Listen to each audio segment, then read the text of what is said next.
have a treat tonight. We have one of the originals, one of the last of the few originals. So Bob is going to tie his world famous Clouser Minnow for us with all the little nuances. And please feel free to use the chat feature and ask any questions while he's tying. And Kyle Hazelwood will find an appropriate time during the presentation where we can pause and he can ask Bob a question as he goes along. So Bob, with no further ado, it's truly my pleasure and great to see you again. You're looking great. It's all yours, sir. Bob Clouser. Thanks, Bob. You must be a lot younger than you are. I'm getting up there, but yeah. Yeah, before Bob gets going, can you all mute your mics? Thank you. Yeah, do whatever you can so we're not too confused. Exactly. Hey, by the way, too, I got something here that's of pretty good interest to me and the tying part of the business. AirX Hook Company. You guys familiar with them?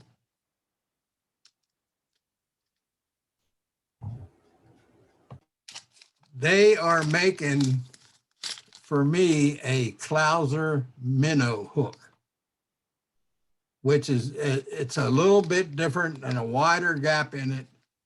You guys can tie all the deer hair bugs on that thing that you want, and you can tie lefties deceivers. You can tie Clouser minnows on that same hook. You don't have to buy specialty shaped hooks and things to tie these flies on. They are very smooth, fine, smooth, strong as a bull. We've got some pretty big ocean tarpon on these hooks too. I think sometimes when we're tying fish for big game, we actually go too big in hooks. I tie a bunch of 6/0 half and halves. They got 1/24 ounce eyes on them. And there's guys casting them with spinning rods and catching a lot of big fish on those type of flies. I don't think you need to go that big, but again, you know, I'm the guy that satisfies the customers. So when you put your hooks in, I don't know what kind of vices you have, but make sure that the jaws are adjusted for the wire size of your hook. And then you can tighten it up and it'll stay tight on your vise pretty easy. Is everything clear on your end? Looks great. No problems with seeing anything. And is my light too bright or not? I think it's pretty good, Bob. Okay. I'm not touching anything. I don't want to break it.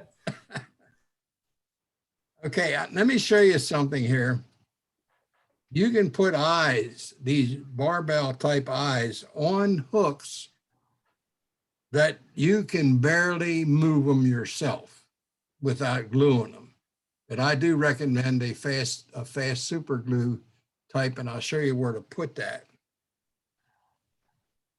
But when you're tying a Clouser Minnow, you got to start somewhere about the 1/3 point of the hook length.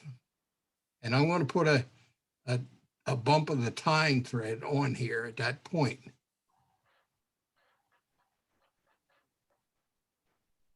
And the eyes will go up against the back of that bump. These are the perfection eyes from Wapsi, black, hourglass shaped. You lay that thing on your side of the hook on an angle with the eye facing downward. You come around and cross wrap that over top, right in back of the bump. You can see the thread going, but you can see I'm going to do it like this. It's called cross wrapping. It's from the inside of the hook over top of the hook and the bar of the hook shaft. Now we do 4 or 5 turns of this and we line it up on the top. I want to show you what pressure does. From all them cross wraps, instead of using I can't even think of that other wrap that I don't even use it. Oh, the figure 8. That's it. That's the one that comes loose every time I try to use it. I go around like this. Now I'm going to push them eyes up on top and push the side, your side of the hook where the eyes across, push that straight across. Right there. There's one of the reasons why they stay so tight. Because you're putting a lot of pressure on that strong 6/0 thread.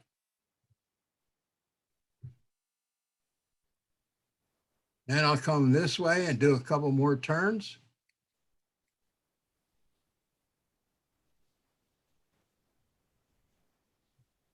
Now, if you look at still a little crooked, I want to show you something else. It takes all you can do now to pull that thread on forward, pull that eye forward. And once you get her locked in and straight across like that, you come up here flat and go under the eyes and over the hook shank and put pressure on it. That 6/0 tying thread does not want to break unless you try to break it. Now, right there. I wish you guys could come here and feel how that eye is set in there solid. Okay. Now I show you how to take deer hair.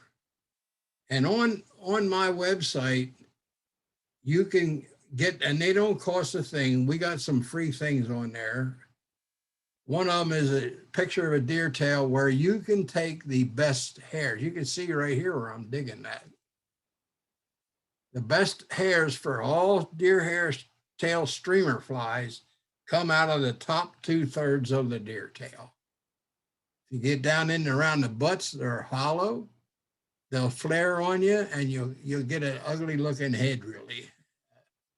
Now, in order to take this off of this tail, I'm just going to get a piece here and show you what I do with that. Don't ask me how many fibers is in that bundle, guys. I have no idea. Anyhow, I'm going to pull this thing straight up from the tail. And what I just changed was all the positions these tips are in. If you cut that off straight and let that lay there, you're going to have long ends and short ends. You pull it straight up and cut it off with the scissors facing down, you're going to have all the long hairs in the center of the fibers with the short hairs surrounding it.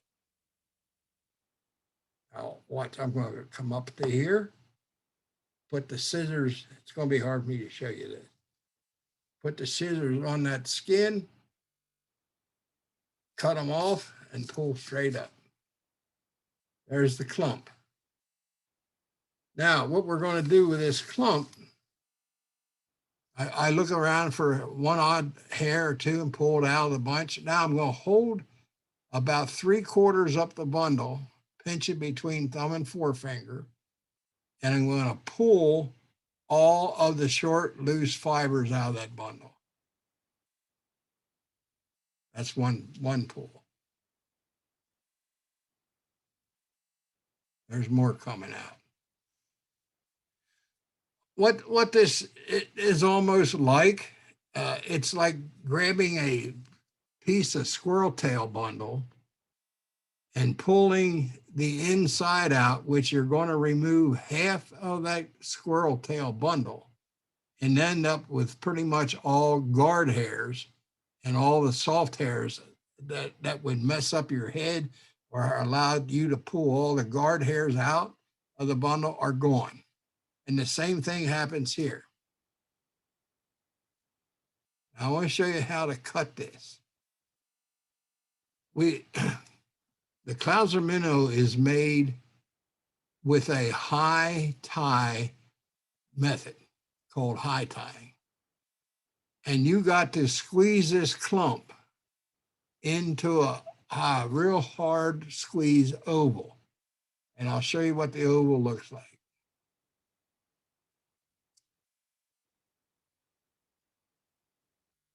Can you see the oval cut?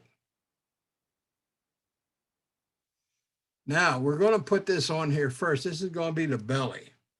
I'm going to pull it out here a little bit so you can see it. This is the tilt. The first thing I do, I got to coat this shaft of the hook. And then when you put your first layer on, your back as close to the eye as you can get with your thread. You're going to tilt this bundle so the bottom of the oval cut touches the hook shank just in front of the tying thread. Now, I do not make an oval or a circle wrap by pushing this hair. I go around that clump with a setting wrap right there and then come up this side. And now here's the pressure applied to that. You see how it pulls it straight down on the hook shank? I'm going to wrap forward, down the hill. Okay. Now I'm going to hold this tail, the back end of the fly, the fibers, pull them straight back. You can see there's an opening right there. I'm going to come back underneath the eyes, go get a little bit of thread out of the bobbin, go around with no pressure, like that. Pull up. Now if you don't like it one, you can do this actually 2 times, once or twice. Pull straight up and it pulls the fibers that you're tying down against the top of the hook shank. This method will not allow any fibers to go around your hook shank. I'm going to spiral right back or palmer back 1, 2, 3 times and snug that down. I'm going to go around a circle and then I'm going to palmer it forward 3 times. Now, if I take and squeeze the back of that body, thumbnail and a skin, and squeeze it hard, the back part, it will cause that hair to flare like this.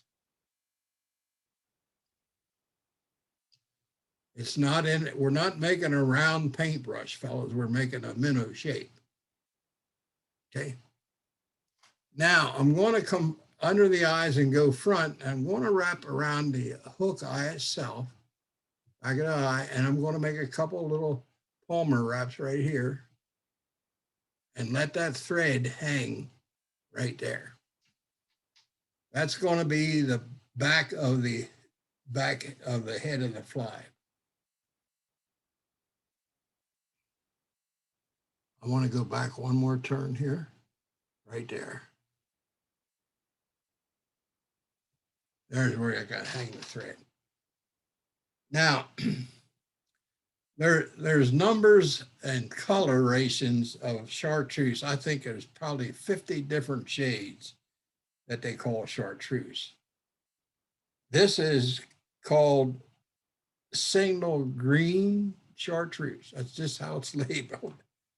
And it's green. There's also yellowish type chartreuses. There's also a real chartreuse, which is in between the green and the yellow chartreuse. And I'm going to come up here and take some clumps of that. This is short hair tail. I want to show you what you can do here with it. Pull it up from the fly. Put the scissors, open scissors around the clump and cut it off right against the hide.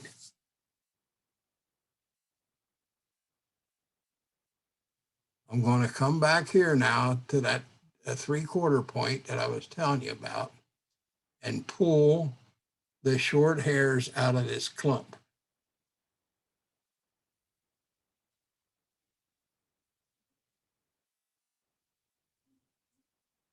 And I just keep going till I don't hardly see any coming out. Now, I'm going to measure this for you guys to show you if we have this thing turned over like this, okay, and the length of the fibers are pretty much even or a little shorter than what the belly hair is. Now, I want to lay this down and show you what I do with it after I cut it. I'll take and dip this in some super glue, the tip, and not much. Don't go deep if you got your fingers glued fast. You can just touch out a little bit like that with some glue on a little throwaway card, and then you tie it on. But first, I want to put the flash glue in. I'm going to cut this for you. And here's another oval.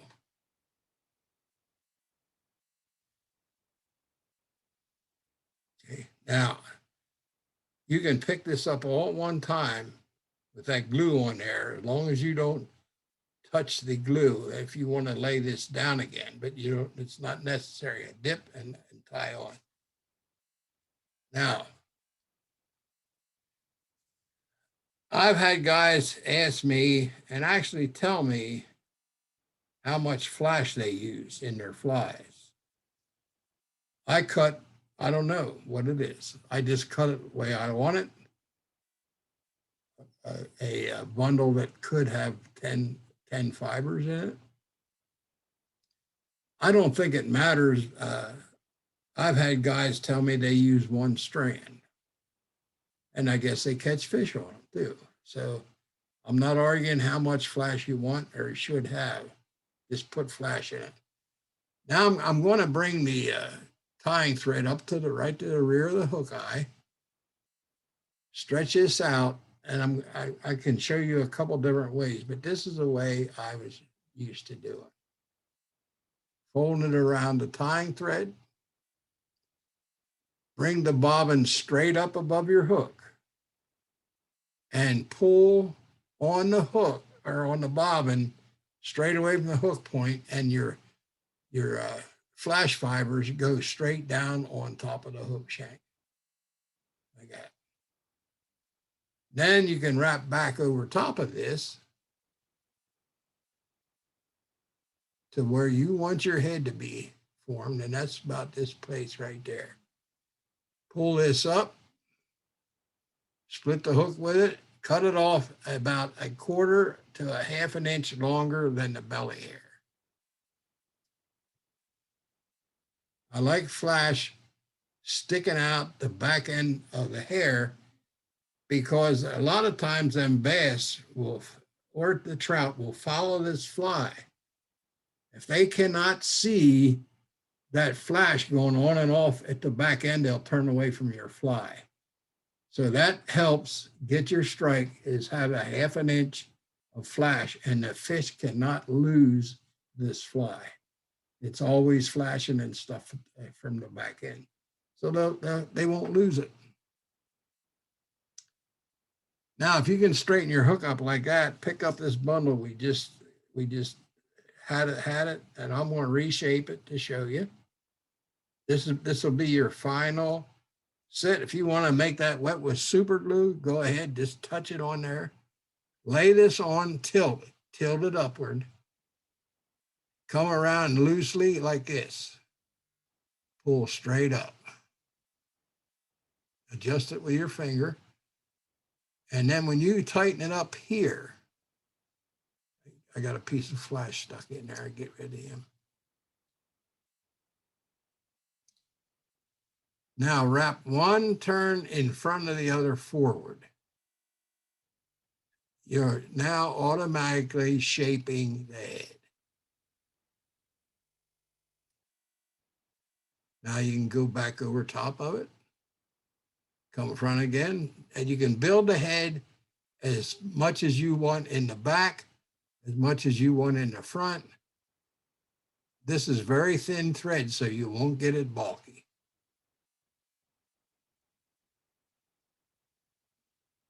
I'm about done with that. And then I'll pull all loose stuff out of here. Now, I got a whip finish tool here, Layden. I got to tell you this was really cool. Lefty and I did a couple videos together on tool usage and tying and stuff. And it was time to finish the fly, and Lefty goes like this, puts it between his fingers. When it was my turn to show the whip finish, I picked up the tool, and he looked at me. He said, "Bobby, don't you know how to do that by hand?" I said, "Yes, Lefty, but I sell these." That was pretty cool. Now, I'm going to whip finish this with this whip finisher. You can actually turn front and then unhook it and pull back, and the knot will go clear back to the other end and set itself.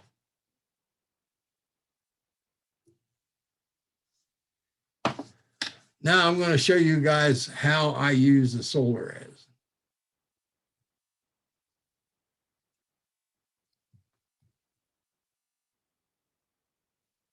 And I want to show you this fly.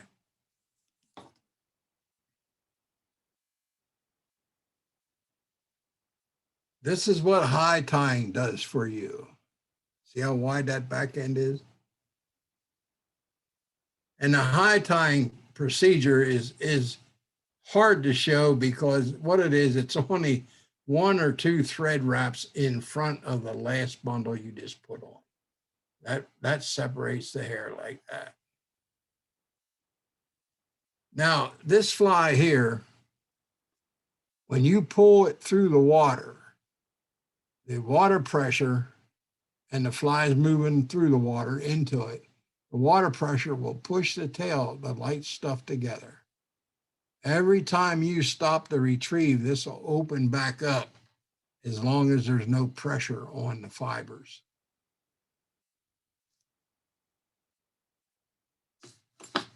Now, I don't need to finish the whole fly with this, but I want to show you guys. Are you guys all familiar with that? When I came down here to Florida, I like the fishing better than the tying. And the guy, the socialize people sent me this to use. And boy, did that save a lot of time. I used to take two parts of 30-minute epoxy, mix up a batch, and you had to stir that. A lot of stirs so it would dry perfectly dry and not be wet through or sticky or tacky. And I used this stuff, and I still use it. I'll take the fly and hold it on the side. And I hope you can see this. And squeeze. Let me pull the fibers up there. Squeeze this on the bare shank here where the threads are.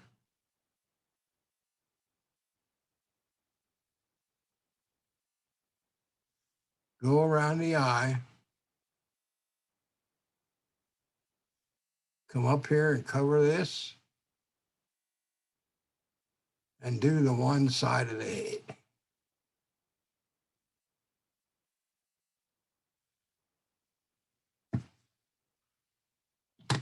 And then hit it for quite a while. Just hold that on there like that.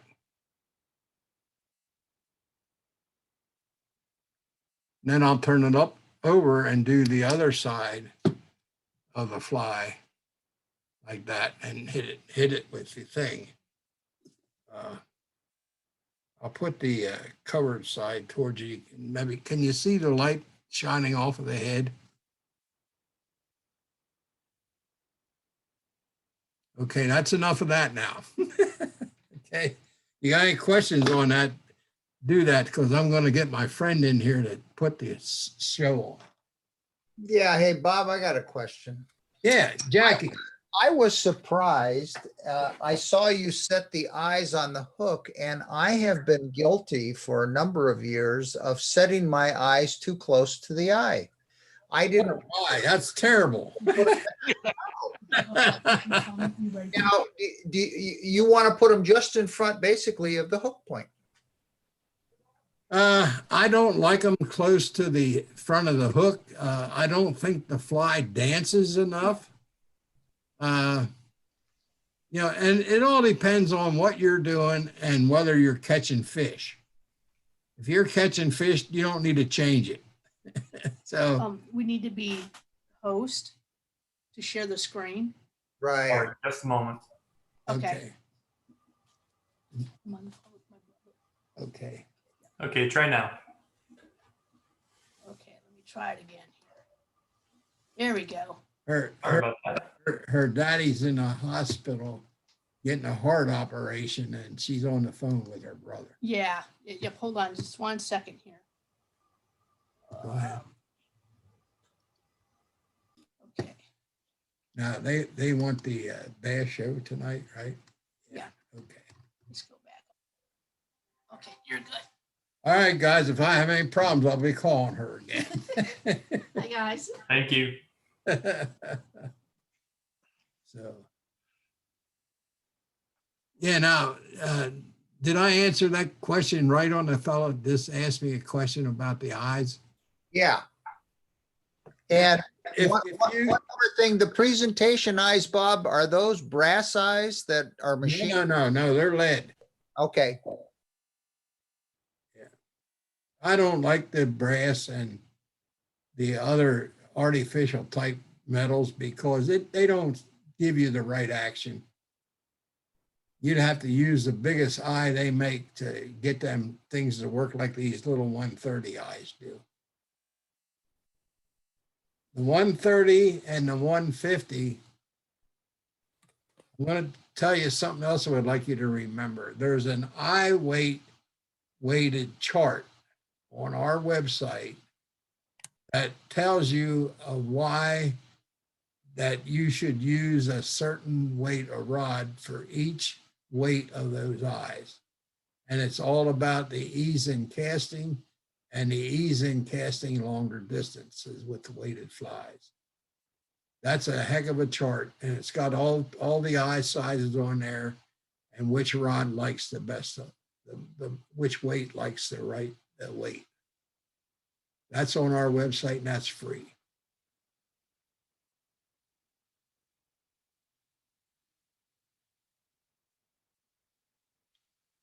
Are you guys ready for this now? Sure thing. Okay. This program that I have here is pretty much just a lifetime learning experience. I hope it helps you catch more bass, both largemouth and smallmouth. I'm going to tell you right now before I get really started in this, there isn't much difference between what the two eats. The only difference that I found out, and I think you're going to laugh and agree with me, is that the largemouth carry a watch with them. Smallmouth will eat all the time, different year classes, all day long. You get on a lake that has largemouth or a little river that has largemouth, you can go and fish for 2 hours and not catch one, not even a little one. But when you start catching them, it lasts for 45 minutes to an hour dead on, where sometimes every other cast you'll get a largemouth if there's plenty of them around. That's my theory on the difference between the two. You want to go catch smallmouth and you got smallmouth, you can go anytime that you want and catch them. You want to get largemouth, you got to learn what time of day they turn on that water you're at. I used to do a lot of pond largemouth fishing, and out of 3 ponds, the time of the feed was different. I don't know what made it different. It was just different. And there was a half an hour difference in each pond when they would turn on. I think the best time I've had was that last hour at night when the sun was starting to go down, and then they all fed. But the one pond didn't work like that. It was earlier, and then the other pond was later. It's one of them things is you make a little notepad and carry it with you. Hey, what time of day do I need to go to this pond? You know, that's the kind of stuff that I found with largemouth. We live right now aside of a big pond that has a few largemouth in. When it's overfished, you can hardly catch one on an artificial fly or lure. When it's left go for a month or two at a time, and we are able to do that here, where we don't have it fish it every day and every day. And then when it's left alone for a couple of days, couple of weeks, you can go back to catching them on the artificials again. I think we teach these fish when to eat and when not to eat, or what to eat and what not to eat. I remember back during my childhood days on the Susquehanna River, when a certain new lure would come out. We had popping bugs come out. We had poppers with yellow with black dots on them come out. And they were red hot. I mean, red hot. That first year. Second year, pretty good. Third year, wasn't the best thing it was. I talked to 3 or 4 Pennsylvania state biologists about this problem. And he said, I can name you 10 or 12 lures that caught world record smallmouth bass out of this river that actually only lasted and were good fish catchers after the 3rd year. They would not work after that. Then something new would come out. And he said it's a program that is born into the babies for self-survival. Mama's telling them, don't eat that because it hurts you.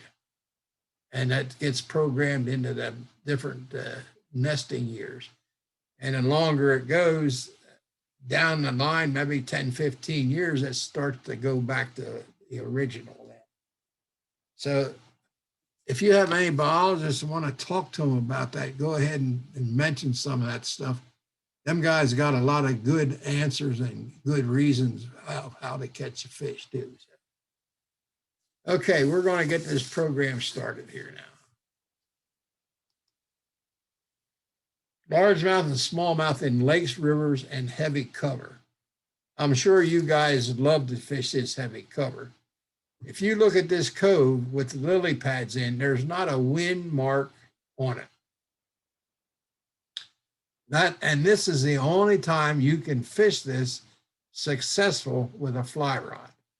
If it's windy, go home or go somewhere else. Don't even mess with that, because what happens, you can lay a popping bug anywhere you want in here, drop your rod tip down within a couple inches of the other pads, slowly drag your fly across that surface, have weed guards on it. And what will happen, it'll come from one pad to the other, back to your rod tip. If the wind is blowing, it's going to blow that line, slide it right off of the lily pads. And then the next thing it is, the line goes under the lily pads and you're hung up all the time. The times that I won't fish these places are when there's wind. And also if you're with a guide and he can't keep the boat still. Every time the boat moves, the rod tip moves and throws your line off of the lily pads. It's very, very good fishing. And I'll tell you what, I don't think we fish slow enough for largemouth, especially in places like this. I learned a big lesson in here. Quit your dang fishing and look at things. I chucked a big old frog popper in here. Not this pool here, another pool with a lot more water in the back end. When that fly hit that water, I could not let it lay. I moved it. And that was my big mistake. I pulled it up on a lily pad because out of my left eye, I caught movement. And it was 20 feet away from where I dropped that popping bug. Here comes you could see the lily pads starting to move. Here comes a 4-inch high wake. The fish is moving steady through here. I seen him coming. He went right the exact spot the bug hit, but the bug wasn't there. And I'm going like, I guess there must be some truth in that. When your popper hits the water, get a cigarette out and smoke it. If you're not a smoker, get a candy bar out and eat it. Then move your bug.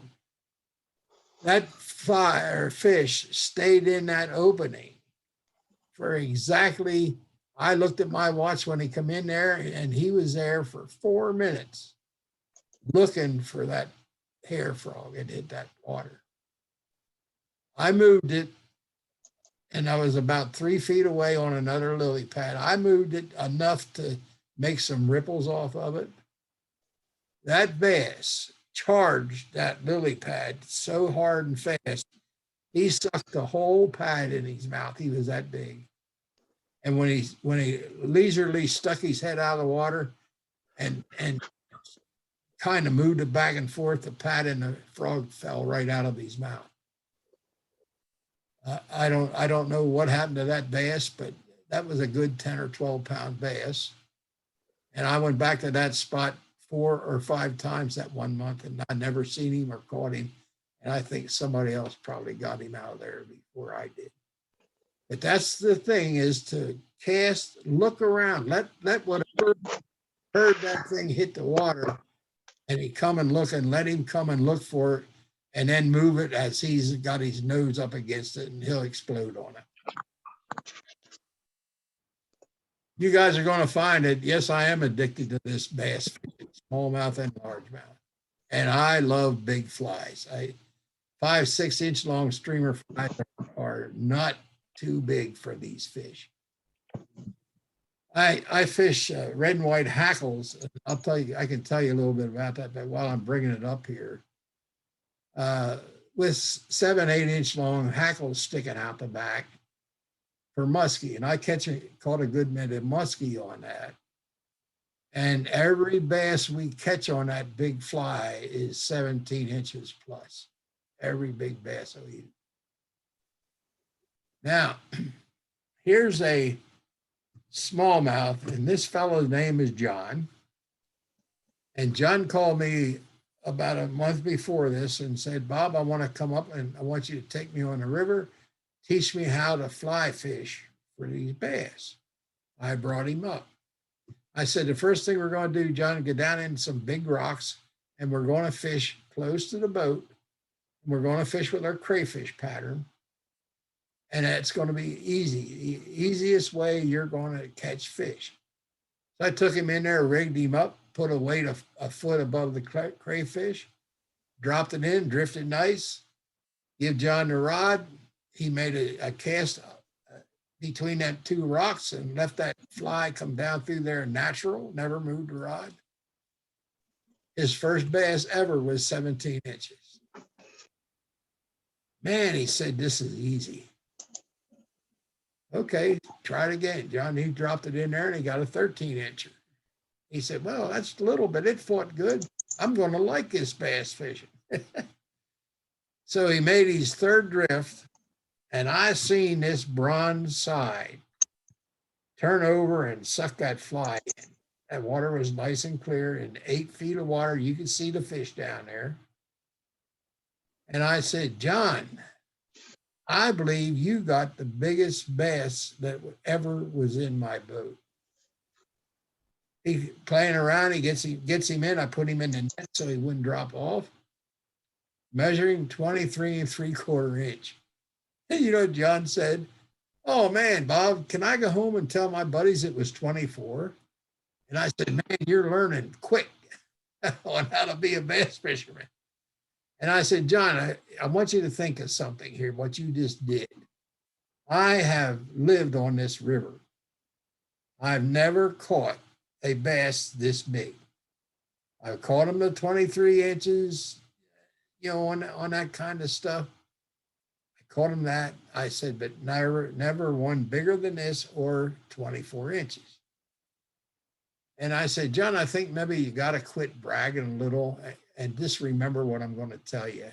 It's all downhill after this one.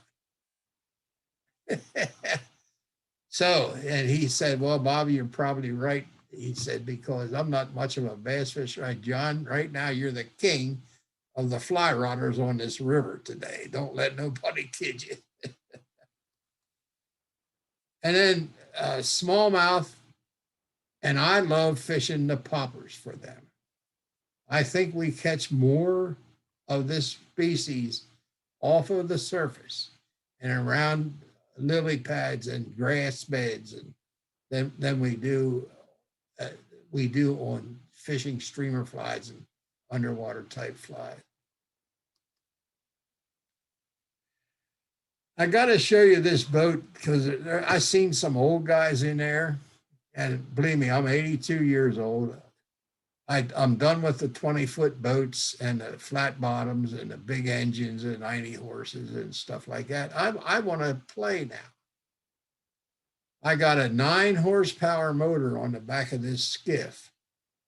The skiff is 17 foot or 16 foot. We had a movie crew, and I was down at the guy's place that builds these.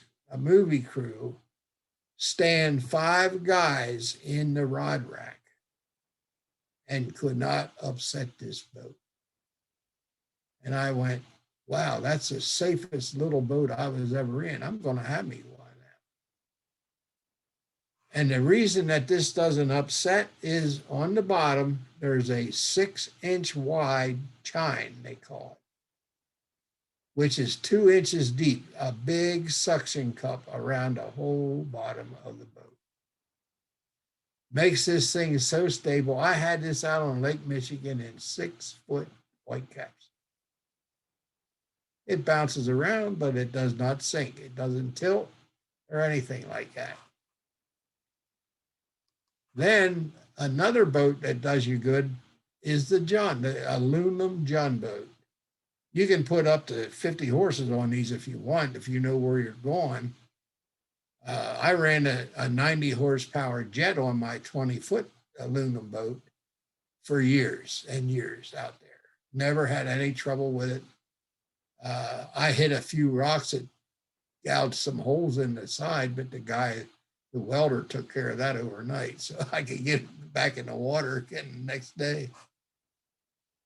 These here take lot less water, as long as you do not put a ton of weight at the rear of the boat.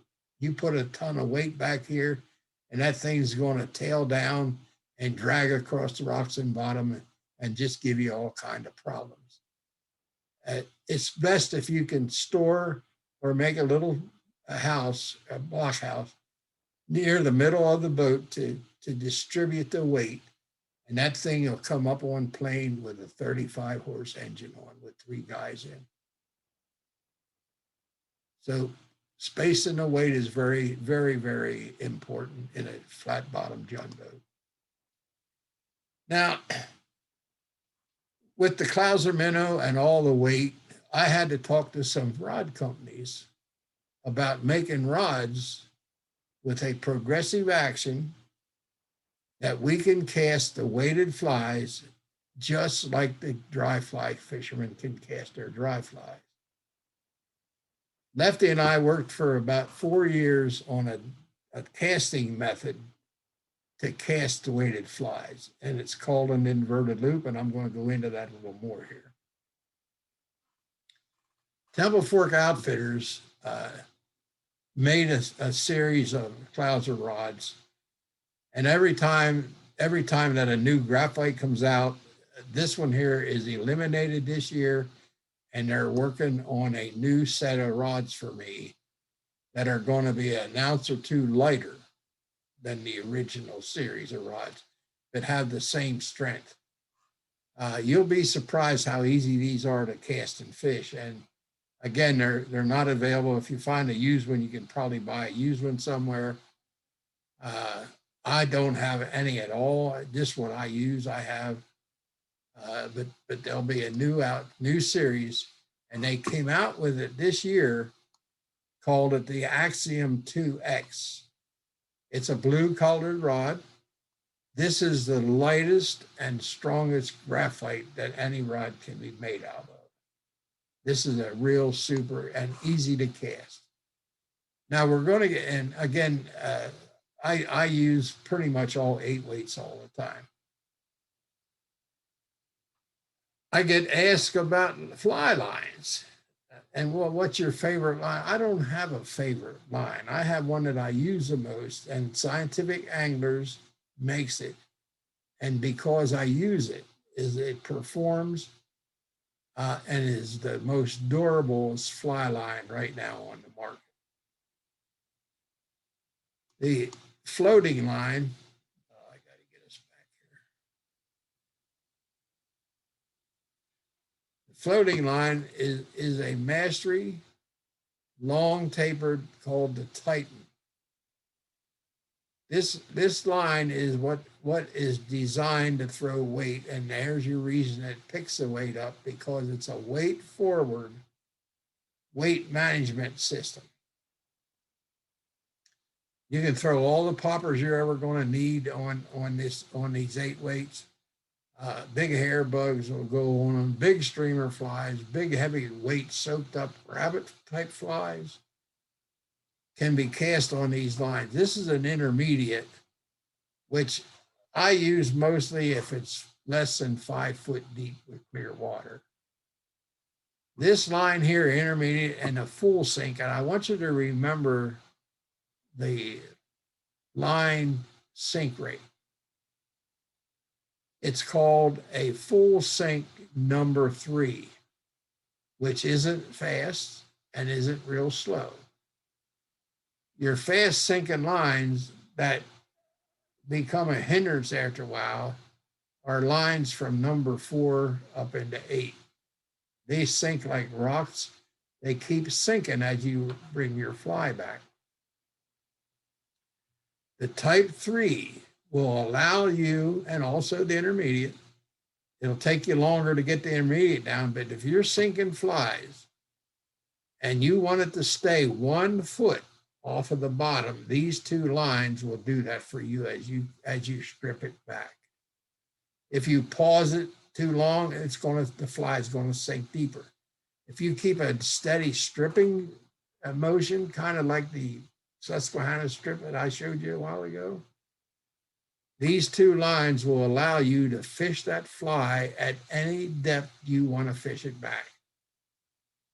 Then the 4th line here is, I don't really recommend you needing that, but I put it in here because this line here, it's a hover, slow sink back line and a fast sink tip. These are the lines that you want to dead drift with, the number 4 and 5 on up. It'll keep your fly bouncing across the bottom. I was in Canada last year in a couple lakes. The water was moving down the center of the 2 lakes. We got into walleye that on the fish chart, it just looked like a big flock of swans going north. That's how many fish was down there, or flock of ducks or geese. I tried the 3 lines that I had already with me, and I could not catch more than maybe 1 walleye or 1 walleye on every 10 drifts. I said, hold on a minute here. I got a reel in my bag that's got a line on that I think is going to work. We stuck that line on the rod, put a fly on. We had 15 inches of wire bite leader on there because there was pike in the area. We dropped that thing overboard 6 straight casts for 6 straight walleye. I said, fellas, I'm not changing lines anymore. We got the one we need.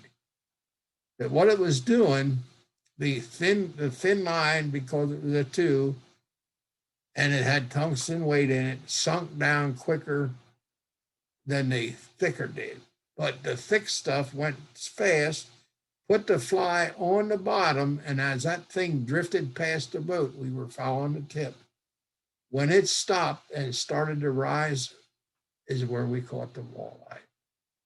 It was a great experience. It was a good experience to find out, yeah, but once in a while you're going to get the right line, and you better remember what the conditions were that you were using it in. This Infinity from Scianglers came out 2 years ago. It has a long, thin back end and a big, full, robust front end table.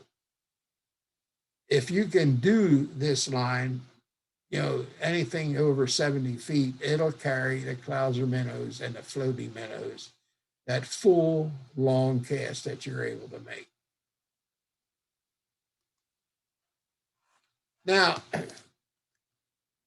Lefty and I both had these things asked, or we found out the hard way. When we would take a client out in the water, I'd say, "What rod you got?" He'd say, 5 weight. I said, "Uh-oh, you're not going to be able to cast the flies we're going to have to use today." So we had this in our mind, and when we were together, we talked about these big flies that they can throw on 5 weight rods. Well, we picked a 180i. We picked a long, like a 2X long shank hook that was designed and bent for shrimp fishing and stuff. We took a pair of pliers and bent about, maybe 2 inches of front end down, put the eyes on where it was bent, and the hook was designed so that the hook stayed flat with this bend in the hook. This is where all your stuff's tied on. We took neck hackles, saddle hackles, broad hackles, all kinds of stuff, laid 2 together and made a knife blade shape out of it, tied them down right on this bar, and took squirrel tail hairs. I picked the darker squirrel tail because we had a darker feather, tied the squirrel tail in front of the hackles, put a little flash in it, and we took flies like this up to 6 inches long. And we took the lightest rod we thought we could cast them with, the 5 weight, and got into a couple of small creeks. We probably caught the only 16-inch bass that lived in that creek. Both of us would get a big one every time we got into a small creek. So that fly is not too long for them big bass. And of course, we caught a lot of 10 and 11 inchers on them also. So it worked both ways. 5, 6, or 7 weight rods. These are awful light minnows. They're designed a little different than what the big ones are. And they can be cast on your lightweight fly rods for the big flies and bigger fish. Now here's a bunch of nymph type stuff, and for even trout. Swimming leeches, or it's just marabou and a nymph back on it. These are nymphs that swim, soft tails, soft fielders. This is another Clouser minnow. It's called a foxy red, and it's made out of the guard hairs of red fox tails. It's an incredible fly. It's the only fly when I go out west for trout, I take it along. That's the only one I need. That has caught more carp and more trout than any other fly I carry with me. Now, leaders for bass and trout fishing are much more deeper, or much more designed than we have down here. I got to tell you something, and also there's some safety involved in this. My main fishing leader for all the saltwater fish down here is 25-pound section of 5 foot. Off of that 25-pound end, I can tie bite tippets anywhere from a 30 to an 80-some pound test on that. Because we get snook, we get tarpon, every one of them will rub through a 10-pound test leader very quickly. So you need a bite tippet down here. You need 5 or 6 foot of leader, that's all. These fish down here, when they see your fly, they don't look to see what it's tied to. They eat it. So, but up in Pennsylvania and on some of these trout streams and bass rivers, we make our own leaders that turn over your fly. Down here, 25-pound test piece of monofilament, 5 feet long, the weight turns it over. You don't need to turn over a weighted fly. The weight actually will carry the forward motion of the weight will turn that 5 foot piece, and the fly goes to the end of the leader. But I like on the river and places that I fished, even for trout, 9 foot to 12 foot long leaders. Tippet strengths, maybe 6 through 12 is pretty good for that stuff. Especially if you're fishing heavier flies and bigger flies.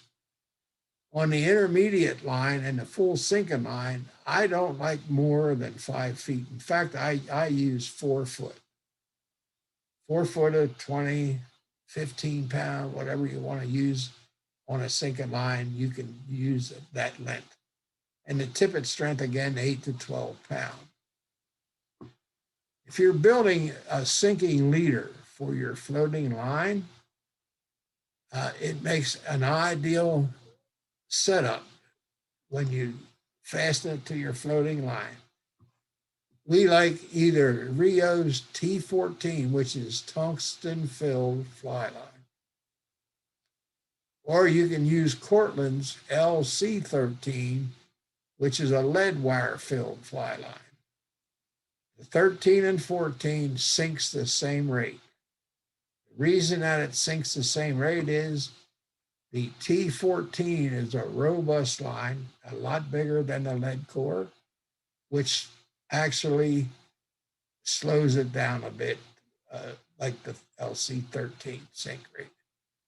You can take a leader length of T14, LC13, either 36 inches to 48 inches long, with loops in both ends of that. And then you can stick a 12 to 20 inch leader on your sinking fly leader. If you take these loops and put loops in your leader, you can loop one end of the sinking line to your fly line and loop the other tippet to the loop on the end of the sinking piece. It'll get your flies down to the bottom and give you natural drifts. If you have to weight your leader, these have been around. These when I was a little boy cost me 19 cents a pack. I think they're around $3 a pack now. I'm not too sure. It's called match pack lead or twist ons. It's a piece of flat lead in something like a match pack. You have to twist it around the leader first. Here's 4 turns. Then wrap the leader around the lead and then twist the other end of the leader, squeezing that little piece in there so it doesn't allow the leader to slide up and down your leader on your fly rod.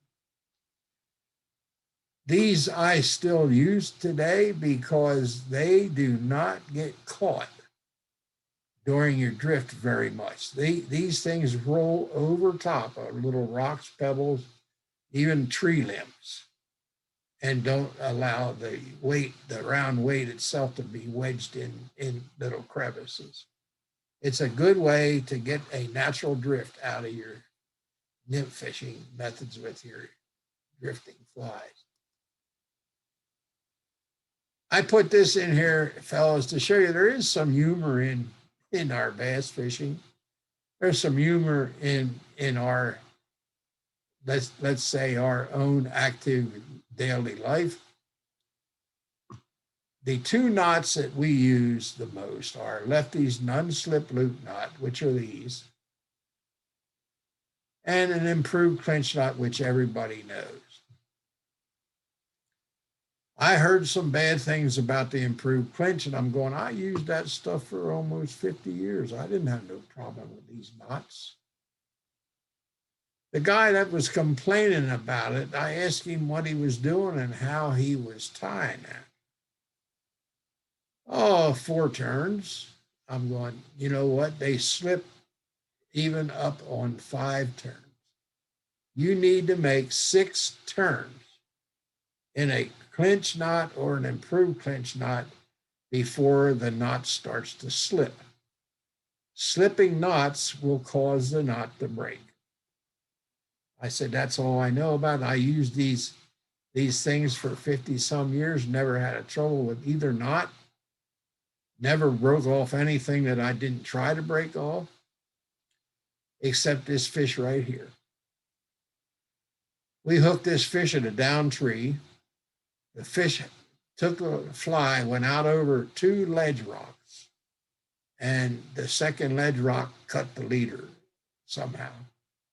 Could have been a busted piece of glass out there, sharp rock, who knows? The fish got off. And then I said to the guide, I said, you know, I just put that fly on there. Can you row me back up there to that tree that's laying in the water? I want to get my fly back. He kind of had a grin on his face a little bit, and he rowed me back up. And I stuck an olive in white because he first hit the chartreuse colored one. I changed colors on him and made one cast to the end of the tree, and I caught my fly back. Don't ever think that happens every time now. Here's an important thing for you guys that are throwing popping bugs, dry flies, even for trout. Right here's a little underwater log laying on the bottom of that river. If I wanted to fish that log a whole way down the side, and I would take my fly and drop the line down, and the line was straight from here to my rod tip. I'll get you back there, fella. The fly and the line was dead in here, and I'd make this mend. What do you think happens to the fly that landed out here? I pull it, and maybe it'll slide 3 feet this way, and when it starts to drift, it's away from my target. When you throw a cast, keep it a little high and make the mend when your cast stops, and you'll have the fly hit the log. You'll have the loop already formed, and the mend and the fly will hit the water at the same time and stay on that log as that all drifts to the end of the drift. So learn to make your mends in the air, and it's pretty simple. Throw a straight cast and throw it slow enough that you can take and push this rod tip. If you're making upstream mends, throw the rod tip upstream slightly, and the line will throw a mend in it, and also keep your fly, and all of it will hit the water at the same time. Now we're going to go down on the bottom for these bass. We went from top to bottom right now. Next will be in between. And this is called dead drifting. And that means don't do anything except let the fly come downstream, bouncing the same speed of the current. You can do that with all kind of flies. This is the bunny clouser. This was our good walleye fly at that time. It's a good bass fly, drift on the bottom. And I'm not too shy of using clips, swivels, and stuff like that, because this is a piece of 35-pound test wire. We caught the walleye, and in between the walleye were pike. We didn't need this for the walleye, but we sure did for the pike. So don't be afraid to tie stuff on. I think all the fish kind of look at that thing tied on the end and see it, it takes their vision away from all the other stuff. Now here's flies that we actually dead drift, and you're gonna see the minnow is in here. That can be dead drifted. Stuff that look like little catfish, stone catfish. I call them mad toms. This is all rabbit fur. Crayfish, furry foam. Lightly weighted because we put weight on the leader to get it to the bottom. Nymphs that swim. Damselflies. You can dead drift them. They got soft tail. When they bounce, that whole thing quivers and moves. You can take the Clouser Minnow and don't do a thing with it, but let it tumble downstream.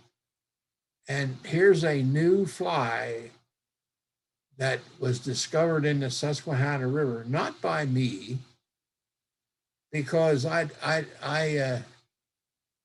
have never seen this darter. Let me explain what happened. A biologist from the PA Fish Commission come in my store, and he's looking over all the flies. Walks up to me and he said, Bob, you don't have all the minnows. You don't have anything in the case here that matches the darters. And I said, we got flies that look like a darter because they're gray on the top and white on the bottom. He said, there ain't no darters that color. I said, how comes when I go and net them? And I think there's 20 some species out there. Yeah, he said, you're right on that. He said, but you just had no idea that when that darter is in that net and that air hits that darter, all colors disappear. Oh, I said, do you got pictures of those fish? You bet. I'll bring them down here tomorrow and you can look through all the pictures of them. He brought them down to me, and I am so surprised that they look like aquarium bait fish, or fish that you put in an aquarium. Reds, blues, tons of olive spotted through the whole fish, and purple. Believe it or not, they had purple spots on them. And now this is when the pictures and stuff like that was taken underwater on these fish. So this is olive, purple tail, and purple flasher blue. And it just goes crazy. We haven't had another piece of ammunition when they would stop chasing bait and go to these little guys on the bottom, because they don't swim in the current. They hop rock. They move from one rock to the other by hopping and jumping across and stuff. Quite a thing, and quite an addition to our arsenal to catch these fish on that Susquehanna River. Here's a little sequence in dead drifting or nymphing to maybe, hopefully, I can help you guys look at what we're seeing, watch what happens to the line when a fish takes your fly, and all that kind of stuff. Your first thing, your job is, when that line is touching that water after your cast and it's starting to come downstream, is to never take your eye off of this right there. And when it's coming towards you, you got to turn. Let me get her back. You got to turn your body, keep your rod pointed the same distance below this, move that rod tip the same speed that this is coming down past you. You can do that by just following the drift with the tip and your body. Your body moves, the rod doesn't. If you hold the rod still, even on the first thing up here, you are creating drag on your fly. By holding that rod still, you're letting the current come down where it's going to build up faster and faster as that gets bigger, and it's going to take your fly off of the bottom and pull it downstream.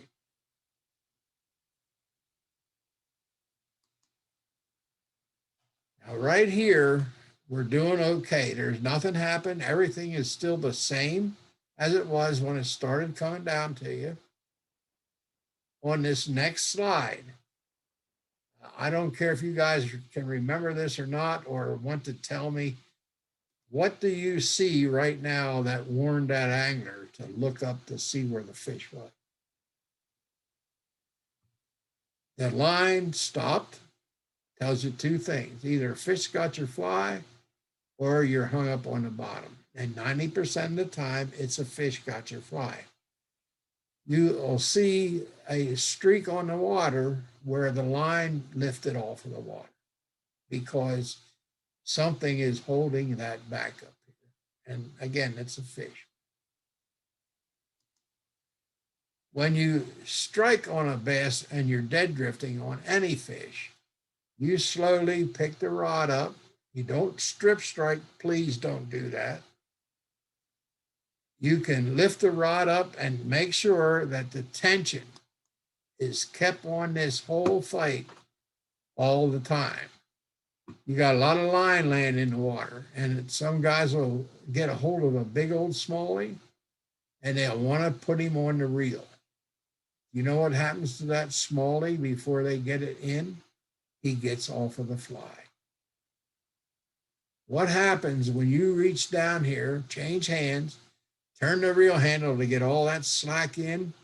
You're throwing slack with the rod tip down this line because the rod tip's bouncing as you're turning the handle. So don't turn the handle, strip your fish in. I don't care if he's 25 inches long. Don't try to put him on the handle because they are boxers.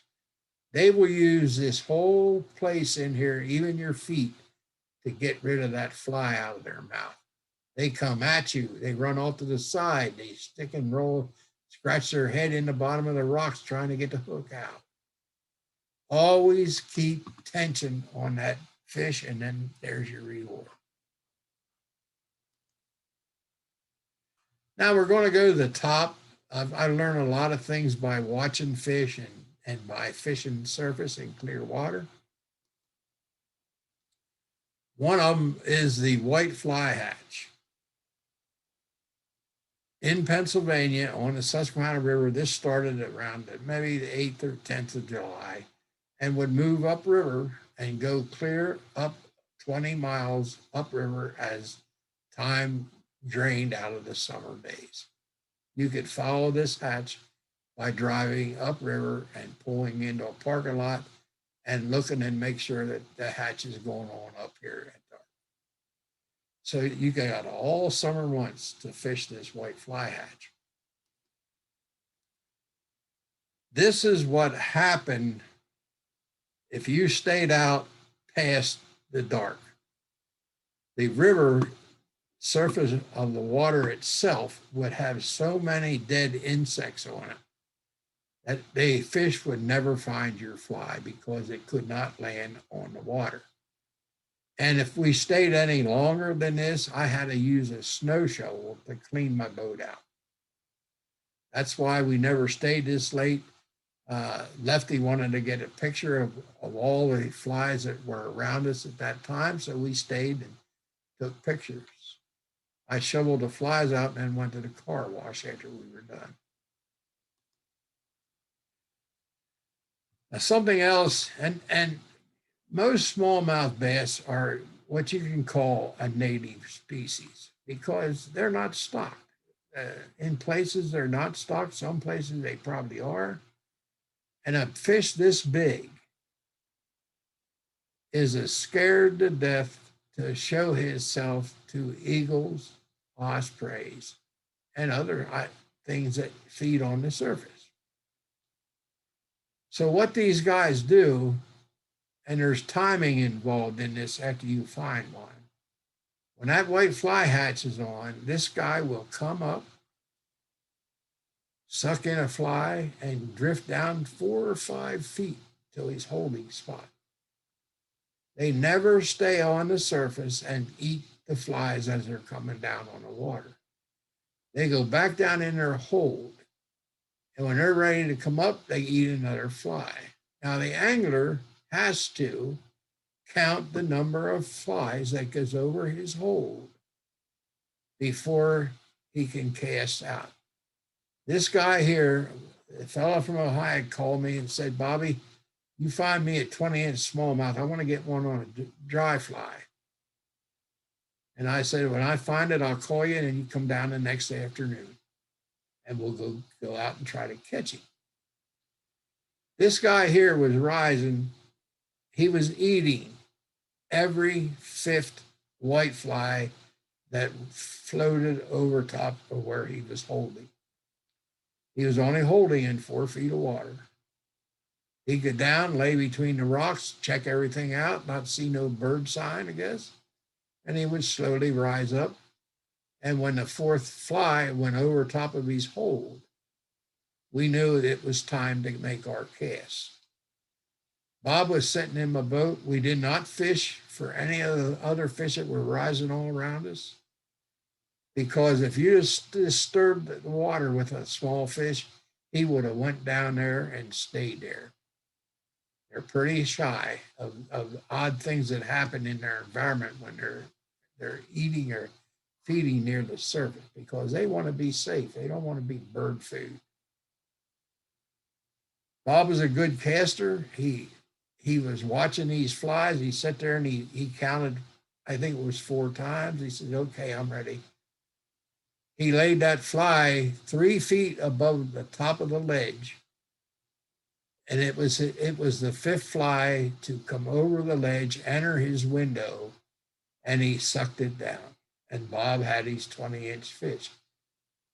But do you know how close that was? I was scared. When he first hooked that and it jumped, I went, oh God, a 19-incher.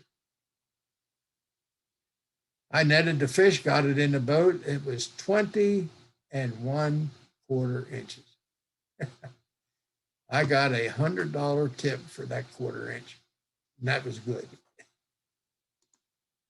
So now here's something else that I was really leery on and had to learn and had to observe. When you're fishing surface, you got 2 presentations, quiet or moving. Well, I should say 3, quiet, moving, not moving, and popping noise. This is a quiet presentation. These are floating type minnows. These are big dry flies. These are on number 8 hooks. There's all kind of drakes on that river. Green drakes and all brown, but these are green drake imitations. Sometimes when this hatch is going on, even all day long, there's flies coming out from underneath the trees. And I don't know if they're dipping off eggs or what they're doing, but they're dipping on the water and then fly away and come back, and some fall in the water and they get eaten. What I found out sometimes is don't move the fly. Because I would have the guys in the boat and they'd throw these out and I'd say, don't move the fly. And they would just let it drift along. But when they seen that 16-inch smallie come up, they would twitch the fly. And you know what he would do? Go back and hide, would not eat. And I said, fellas, don't move the fly. Let's try not to move anything. So they casting these flies out, whether it was a big dry fly or these floating minnows, let them drift. And you'll see 14-incher, 16-incher come up. He might even push the fly with his nose. Don't move it. We're in a moving boat. We're going the same speed the fly's floating. You keep your rod tip close to the water so the line doesn't move or blow or do anything like that and scare the fish. We've had them drift with the fly almost 20 feet before they would suck it in. And if you moved that fly, they would go hide. I don't know what causes that, but that's either a quiet presentation or a noisy one. And for the noise makers, here's a minnow type popping bugs. You can pop these, never quit popping them, just keep them coming, or you can rip them hard and they'll eat that. Then here we have other popping bugs. that have rubber legs on. Now we got a popper minnow and a bug. These here work good during them quiet days. You put one of these on and don't move it, they will suck us in like a dry fly. So it's either quiet day or a noisy day how you present your flies. Now, flies for heavy cover, and you can use frog patterns if you want, big old furry strip flies like snakes, or regular popping bugs. But they have to have weed guards. And I want you to look at this little olive one here and how easy it is to put weed guards in. But do you know how long they're supposed to be? These are too long, which if you're using like 40-pound test, this could be a fishless weed guard too, weedless and fishless. What happens on these bigger, heavier, I like to use 30, but what I do is I cut that two things flat with the point. It's not real long. It'll bend so quick that the fish is caught instantly when he turns his head or puts a little pressure. The shorter these are, and they still stay weedless, long as the tip is cut straight with that, they will stay weedless forever. And when you get a strike, the fish is instantly hooked because the weed guards aren't too heavy and too long. This is that one section I told you I've seen that fish come from that time. Also carry two types of frogs with you. One that pops and makes noise and one that doesn't. This just makes a wake.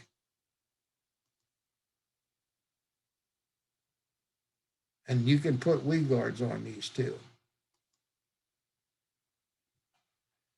Sometimes these two flies here are absolutely deadly, and I'll tell you when they are. When them fish are breaking up bait on the surface or the 1 hour before dark. This is a suspender which sinks really slow, a lot of flash in it, will sink down 2 or 3 inches, and you strip it a little bit, it'll come right back up to the top. This hangs straight down, and the flashing, I don't know what it does, but it sure brings strikes. The red and white hackle fly was developed here in Florida. I think it was 109 years ago. Developed for tarpon fishing. It still works today, and on smallmouth bass, it is super deadly, and also on muskie. This fly has caught me more muskie, maybe 10, 11 inches long than any other fly I've ever used. Except, of course, Lefty's deceiver. Now, bass in between, again, we're going to talk about some Clouser minnows. I got some favorite colors here that you guys can catch a lot of fish on, or other types of designs of the Clouser. This is sparse, two-layer fly, only half about of what most people put on. And this is also made from UV2 dyed deer tails, which in tannic acid water is deadly. And I'm telling you, there's a lot of tannic acid water in Michigan, and these flies actually work. And also now they're sparser yet for the clear water in Michigan, the real crystal clear water. The less amount of material on a fly is the key up there. These are 3 different colored flies, sparser than the 2-colored. There's white, a little light yellow in the middle, and olive on the top. Here's brown, green, and white. That's the one I call baby smallmouth. It's so deadly in clear water, it's incredible. This one is olive, and don't forget to carry with you some kind of flies that got blue in. Blue could make your day that day that they're not hit. These are other clear water flies I like to have, and these have a lot of flash. There are two kinds of material. They're your natural deer tail bellies, and on the top is Steve Farr's flash blend. It's a kinky type fiber. When it's tied on your fly, in order to keep that from tangling all up or getting all wrapped up in knots and stuff, you've got to trim every fiber on the top of that fly. You can see this trimmed the shape of a bait fish, but every fiber is artificial. It all bends in the middle at the same time. Here you got all different lengths of fibers in here, which helps that fly, keeps it from tangling up because you have every piece cut in that.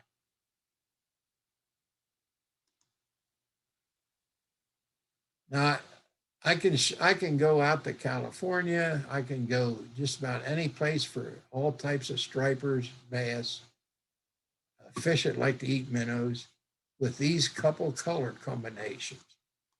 This is the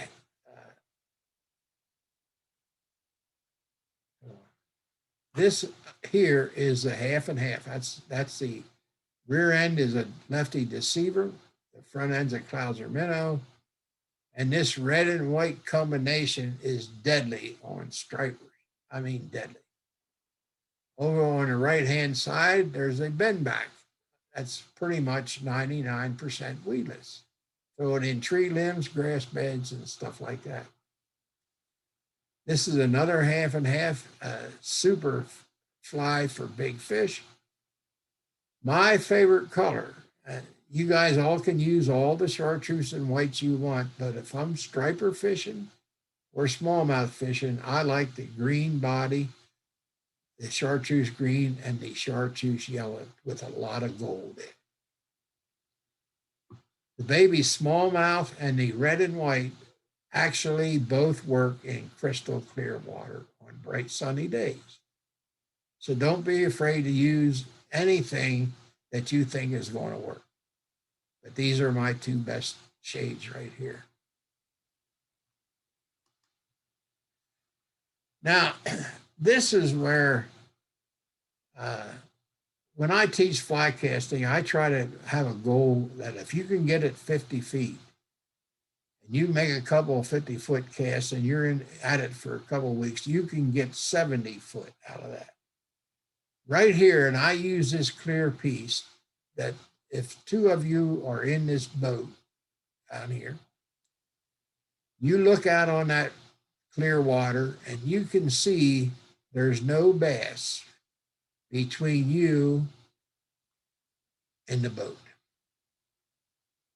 If you can see out here 40 feet, you know where them bass are? They're at 42 feet. Out of sight, out of mind. This is where your 50-foot plus casting ability will tenfold increase your fish catching. If you can throw 60 feet, you have a 10-foot range where all the bass are, 10 to 20 feet. You're going to increase your catch like crazy. So learn. Don't need to throw them 100-foot casts. Throw them where the fish are laying. And when you scare them, they're just out of sight.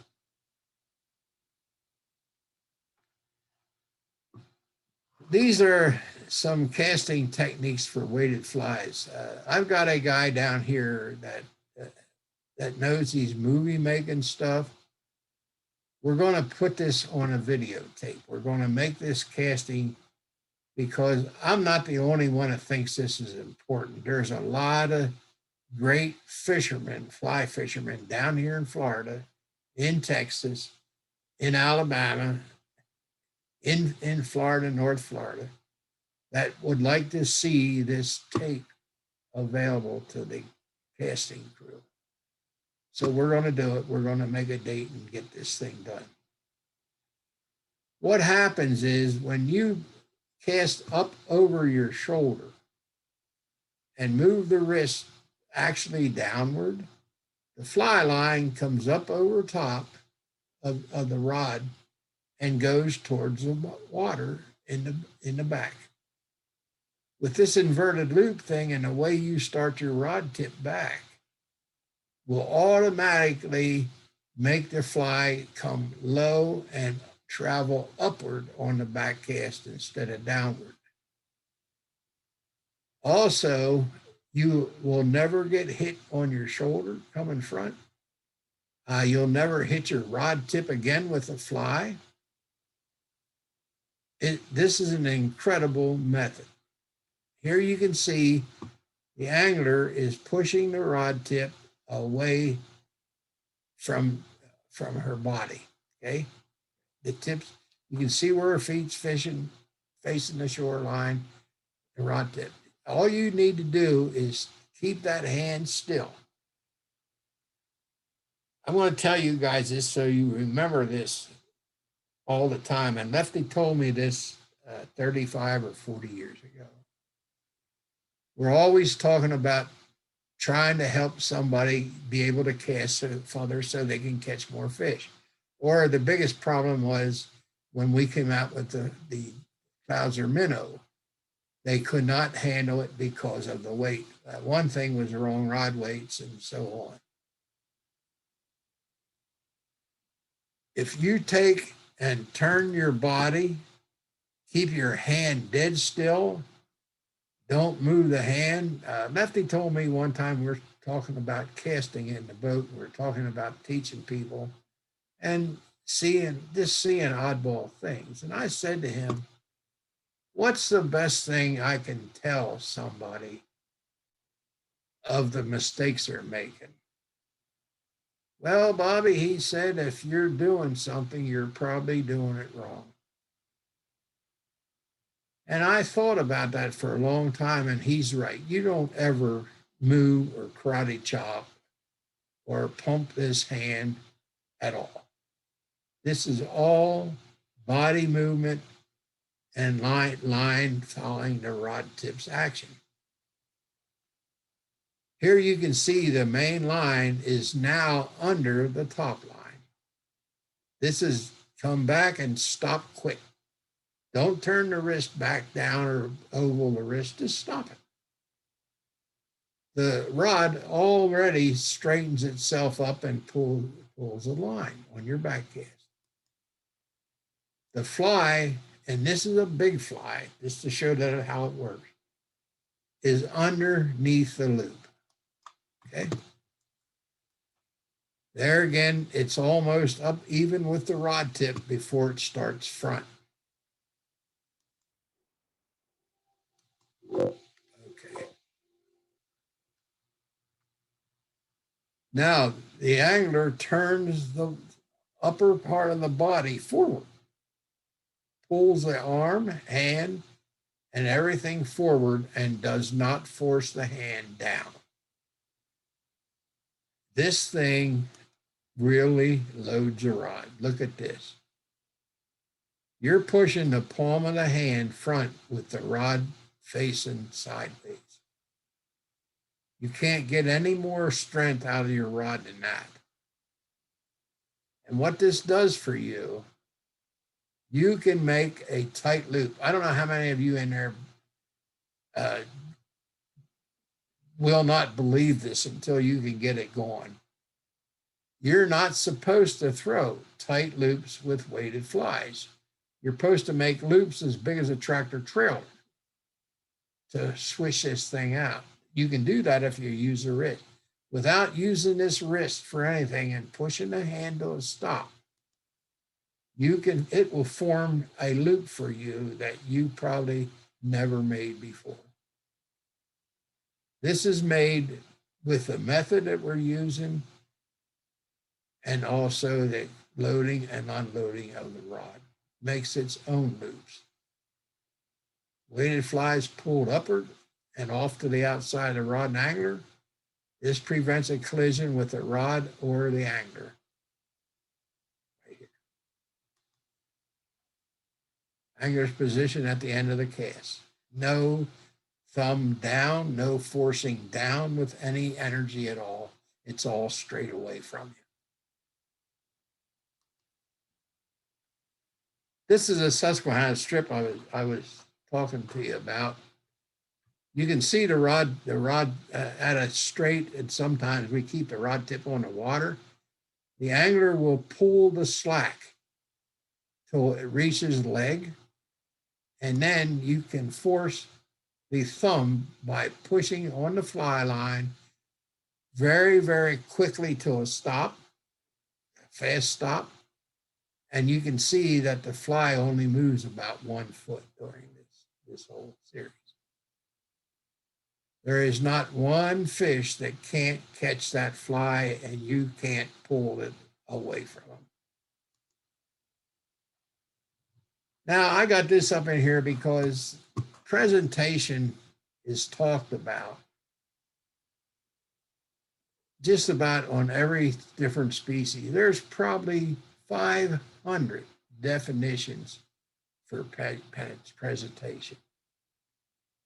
You show your fly in clear water without too much water disturbance. That means please don't false cast out over this clear water, because you're going to drop water off your fly, off your whole fly line, right on top of the fish, and he's going to spook off.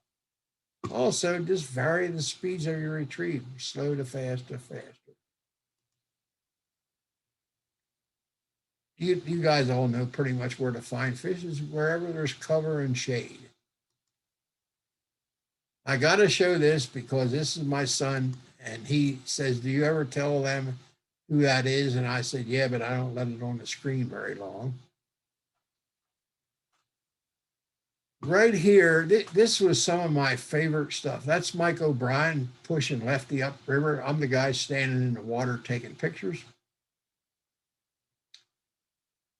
Here we face the boat upriver. We stay close to the shoreline. Between this island and the one that's out of sight is nothing but a mud bottom river bottom, which they tell you there's no bass there. Well, if they'd ever walk the shorelines and look at stuff, they would change their tune. Right here, Lefty's really concentrating because he spotted what we look for. Not in this little overhang up above the picture. There's some more stuff hanging in the water. The bass are good size that stay here. They are laying in the shade from that, and all you can see when you come up from the bottom is a nice big broad tail. Now here, and this you guys can try yourself on trout, long banks, on the bass laying against banks like this. Do not pitch your fly to the fish's head. If you make a little tiny half an inch or so mistake, that fly hits that fish on the head or splashes too close, all he does is leave a mud trail. He's out of there.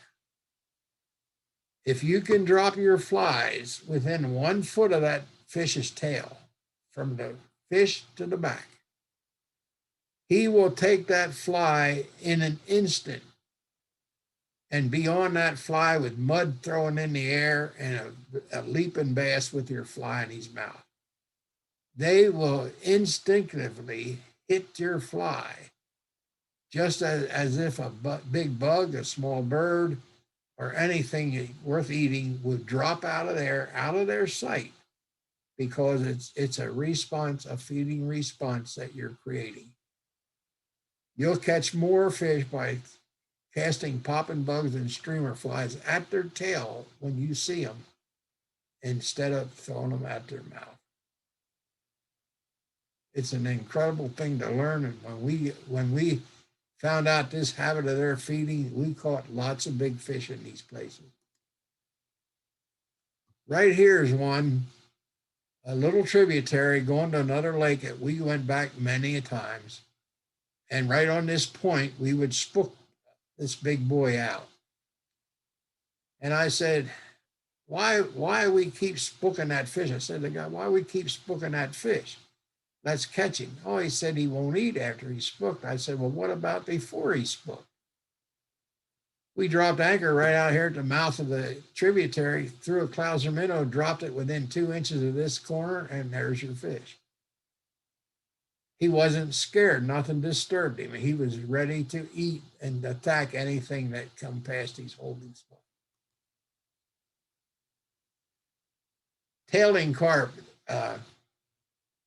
When we discovered this and how it works and learned a little bit about it, I had every client that came to me wanted to catch a carp. Well, they're not hard. They're hard to find. You have to learn what to look for at their face. You got to be able to see the whole fish like it's pretty close. But you also need to see, if you're looking at this guy's lips, all you see is something light. His whole mouth is right now open and sucking on that bottom. When that light goes out, that's when you tighten your rod up. If you let this fish close that mouth, and the next time he opens it, your fly is spit out of his mouth. The instant this light goes out, you got to tighten up on him, because they do not run away with your fly. They don't move the line at all. They just suck it in, eat it. If it's any good, no good, they spit it out and go somewhere else. This is my son and his buddy, and they usually fish together because those carp weigh 30, 40 pounds. And when you get one on, your buddy is trying to get it for you in a net. And this is some of the stuff that you catch, 36-inch long fish. What a way to have a good day sight fishing. And it's almost like fishing for redfish and bonefish. What an incredible fishery. Big flies and muskie go together. That's a pretty good size one. If you want to know what length of flies, 9, 10 inches is plenty. They'll even hit 6 and 7 inch flies. 9-weight rods are ideal for these fish. They don't have a long fighting stance. When you get them tired, like 2 runs away, they'll come back and then they'll use their weight on you. Also, when you're fishing in the musky waters up north, there's also some big old brown trout mixed in with them. Don't be afraid to throw 6 and 7 inch long rabbit hair flies at these guys. These guys will eat them quickly. And you can have local sunfish, rock bass, and walleyes with your flies. Here's a lifetime of memory. This gal right now is 47 years old. She came up to my guide service with her dad. Her dad had a fly rod. And I said, you have a spinning rod for the little girl? No, he said, I don't have one. I said, well, let me get in my shed here. I'll get her one out and get a couple little grubs, and we'll put her on board, and we're going to teach her how to spin fish while you're fly fishing. Well, she was catching one about every 2-3 casts. And she got to the point where I could see that she wanted to take one of these home, because she said, I would like to show one of these to mother. And I said, we're just starting out. We're in the morning. If you wait and take that home at night, it's going to look terrible. It's going to be dry. You're going to have no colors in that fish or whatever. So she just patted it on the back, put it back in the water, and says, I'm coming back for your kids when I get a little older. And I had to laugh at that because she meant it. But another thing that's good memories is when you give your fly tying table to your grandkids, you find something laying there in the morning, buddy, you better use it. That's all I'm going to say. And this is my son, Michael. Michael was a special education boy. He lived to be 37 years old. He loved to catch fish on spinning rod. He was not coordinated enough to fly cast. But every time I would take him over on the river, even after my clients did, this is in the dark, he would fish little topwater poppers on his spinning rod and catch bass. He would wind them right up to the tip, stick them in my face, splash me up, and let out a roar of laughter. When I would come down to where I had the boat with my clients in the morning, I kept them at my boat at the buddy's place. Freddie would walk over to the bank and walk up to me and say, "You had Michael out on the river last night, didn't you?" I said, "Yeah, how in the world did you know?" We heard him laughing. That was one of the best things I've ever heard about my son. And then you get the best fly guy in your boat. That's good flies all his life, fished all over the world. And you and him are struggling fishing and not catching anything hardly at all. And I said, "Lefty, before we get off of this river, you got a good fly in that box. I know you do. Can I have it and catch me a nice big bass on it?" "Well," he says, "it's going to cost you $5. I give him $5, tied that thing on, had the biggest smile ever on my face. I made a cast, and there's my $5 trophy. I'm addicted. Hey, thanks, guys. That's the end of the show.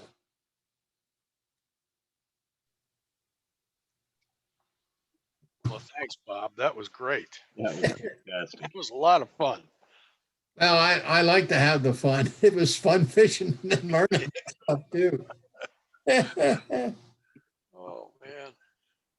Was all the pictures pretty good for you guys? And It was excellent, Bob. Those are fantastic. Beautiful job. That slideshow was just clear and had deep, rich color in it. That was really nice. well, that's good. Well, It's good. I think Bob fell asleep. Bob Lindsay. Look at us. Hey, after 50 some years of this kind of stuff, talking to clubs, he ain't the only one that fell asleep. Does anybody have any questions for Bob about anything here before we cut him loose, or? Yeah, whatever you want to know, or if you have questions, just please ask. I don't know if I'm on. Can you downsize those hooks for steelhead, or do you have any preferred color for steelhead?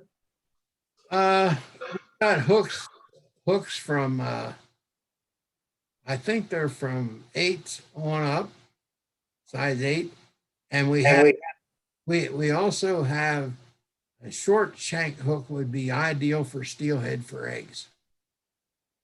Okay. Thank you. Bob, what's your favorite color for poppers? Probably yellow.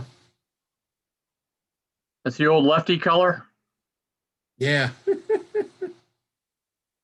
Hey, everything likes yellow. That's what I catch my tarpon on out here in the jungle. Yellow poppers and yellow floating minnows. And as long as they're not any longer than about 2 inches.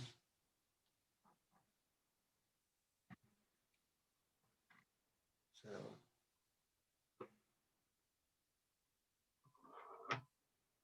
Well, fellas, I sure appreciate it. I appreciate the quietness, and I always appreciate good vibes. Appreciate the presentation and learned quite a few good tips. Now we just need to get put them to use. Okay. Hey, you guys. Bob, it truly was a pleasure having you tonight. Thank you very much. And good health to you, and enjoy the rest of the summer here. And hopefully we'll see you again soon. Hey, our summer's just starting, and our summer here is 95 degrees every day. Now, do you head back up north at all during the summer? No, not this year. I think we're going. I can't remember the name of this place. Jackie, where you at? Can you come here a minute? Can you say the name of that lake? That's so funny. I can't remember the name. You said the 7-hour drive from here. Appalachia? Oh, Apalachicola. Apalachicola. That's So now are you all permanent Florida residents now? You've left? yeah, Yes. you bet. Okay, that explains it. So you're basically running your fly shop from down there or? Yes, yes, yeah. Now, for any of the guys that are interested, you still have an active fly stock on the web? Can we go Oh, there, God, yeah. order stuff and get flies and stuff like Yeah, that? yeah. Clousersflyshop.com. Okay. Okay, we will send that out to the masses if anybody wants to get anything. Thank you both. It was Thank you. wonderful. We had a great time. Bob, you're a true showman. Perfectly done. Thank Thank so you. much. Fantastic.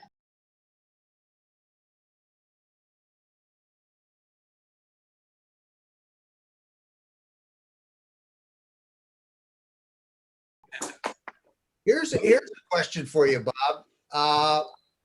And I don't remember the number, but I know Lefty talked about it once, but you and him used to keep track of that. How many different species of fish did you and him catch on that Clouser Minnow? I know it's And well, he has a bigger number than me because he got to more places than I did in more countries. Lefty has, I think his was 176 species, I believe he caught on that fly. wow. And of course he traveled all over the world and he's caught all kind of strange fish on it. I got up to 97 and so far I haven't been able to get ahead of that, but that's still a lot of different species. That's a heck of a lot of fish, Bob. Yeah, and when it includes catfish and carp and all that stuff, you start to respect these fish. They know what a fly is too. Is part of your tying program, Bob, going to be a little bit of the history on the fly? If not, I have done a little research. I used to teach classes over at the Orvis store out here, and we were tying your fly. And it's really an interesting history of the evolution of this fly from your original concept to your relationship with the people down at Wapsie and your introduction to dumbbell leaded eyes and everything, and the Yes. whole history of that. Yeah, It's the fly has evolved from one that there was no way I could have got 10 cents for the fly. I had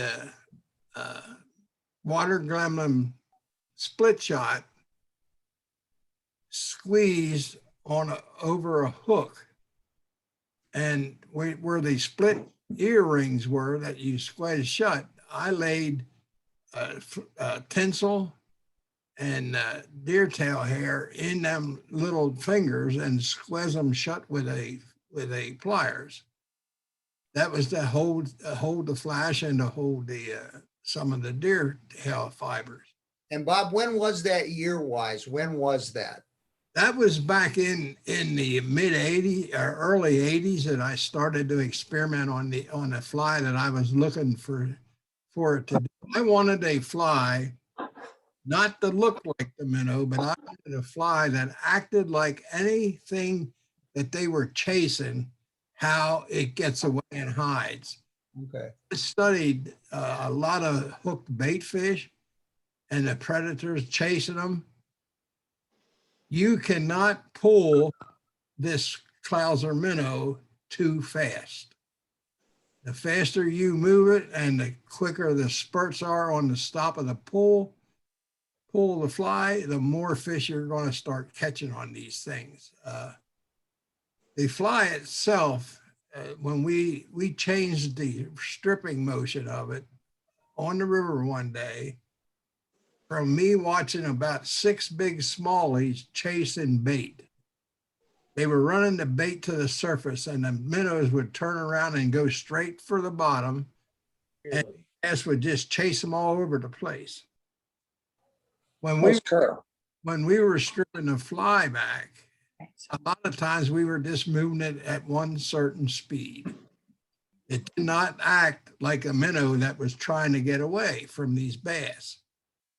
So I started to mess around with different retrieves, and to make the fly move, you got to take every bit of slack out of that line from your rod tip to that fly before you can actually move the fly.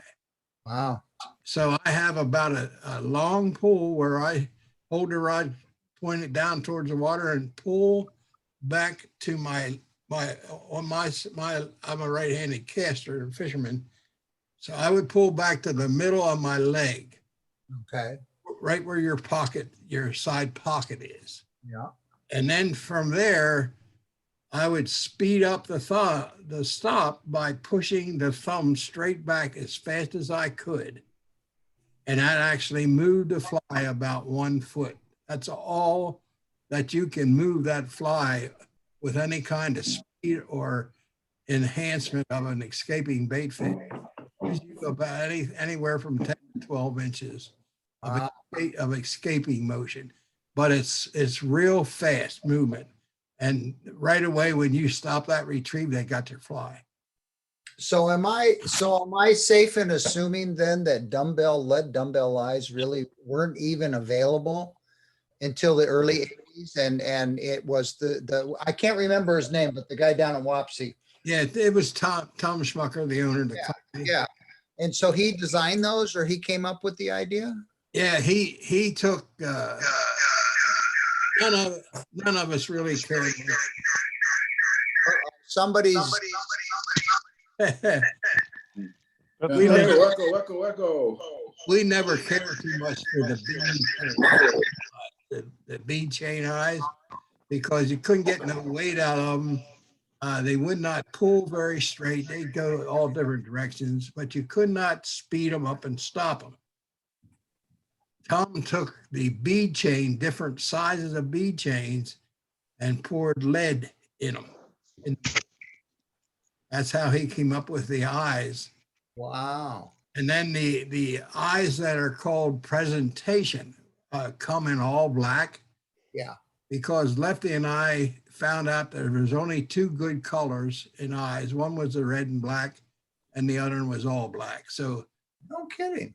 these presentation eyes are shaped like an hourglass. Right. They center themselves on the hook shank right away. And when I tie this fly, I have two eyes laying here. I have the originals that are red and black, and I have the all black presentation. I'll show you what they can do for you and how tight they stay on the hook the way we put them on. Okay. So it's true though, when you first started, you had to paint all those eyes yourself. Yes, we did. Quite an interesting little gizmo to do that. Yeah, Lefty's buddy sent us a I call it a rail fence thing made out of plastic, where you could pinch he had little grooves cut into the crossbars, and then the crossbar above it would fit down tight and hold about 25 eyes at one time in between one rail. Okay. And that's how we painted them on that. Did you put the pupils on from the get-go, or were they just red to start with? No, I put them on when I started painting eyes. They're very easy. You got to have some kind of a dowel rod, a little round thing, even like a toothpick. If you cut the tip off, you can make a certain size eye with that. Right. And if you dip it every time into the paint, you'll get the same circle on either side of that eye. Okay. If you dip it once and touch the eye, go back and dip it on the other side, you'll get a different size pupil. Got it. So How many variations of hooks, Bob, did it take to arrive at the one that you're currently using? not many. we used a 3906B clear up into size 2s and 1s because the eye is bent on that, and it helped that fly climb over all kind of stuff without getting caught. And then the next hook we used, and we didn't have much trouble with that either, was a straight eye. Yeah. And the 3366 bass hook, mustache bass hook, worked every bit as good as what the bent-eyed one, 3906B hook did, and was a lot cheaper too. That's one of the Okay. cheaper is the way to go.